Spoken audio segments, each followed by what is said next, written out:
తెలంగాణ ప్రజల్లో బీజేపీ పాలన పట్ల సానుకూల వాతావరణం నెలకొందని, గత అసెంబ్లీ ఎన్నికల ఫలితాల్లో ఎవరూ ఊహించనంతగా ఓటు బ్యాంకు పెరిగిందని మాజీ డిప్యూటీ మేయర్, బీజేపీ రాష్ట్ర కార్యవర్గ సభ్యులు సుభాష్ చందర్జీ వెల్లడించారు. గత పార్లమెంటు ఎన్నికల్లో పోటీ చేసిన అనుభవంతో ఈసారి ఎన్నికల బరిలోకి దిగేందుకు సిద్ధంగా ఉన్నానని చెప్పారు. హైదరాబాద్ లోక్సభ స్థానంలో బీజేపీ జెండా ఎగురవేయటం ఖాయమని ధీమా వ్యక్తం చేశారు. దేశవ్యాప్తంగా ఉన్న అన్ని వర్గాల ప్రజల సంక్షేమం కోసం ప్రధాని మోడీ అమలు చేస్తున్న సంక్షేమ పథకాలను ఇంటింటికి తీసుకువెళ్లి చైతన్యవంతం చేస్తే చాలు బీజేపీ భారీ మెజారిటీతో గెలుస్తుందని సుభాష్ చందర్జీ పేర్కొన్నారు.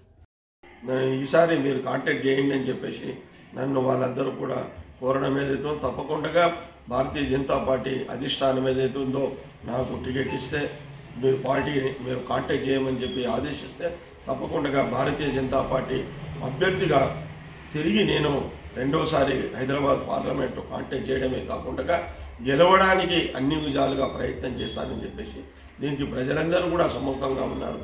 ఎందుకంటే సీనియర్ నాయకునిగా భారతీయ జనతా పార్టీ దాదాపుగా 5 శతాబ్దాల పైన హైదరాబాద్లో ఉండేటటువంటి నాకు ఇక్కడ ఉండేటటువంటి పరిస్థితులు మరియు మనుషులకు అవగాహన ఉంది కాబట్టి నాకు అన్ని రకాలైనటువంటి అంగులు ఏర్పాట్లు చేసుకొని భారతీయ జనతా పార్టీ హైదరాబాద్ పార్లమెంట్లో గెలవడానికి ప్రయత్నం చేస్తానని చెప్పేసి ఈ సందర్భంలో తెలియజేస్తాము.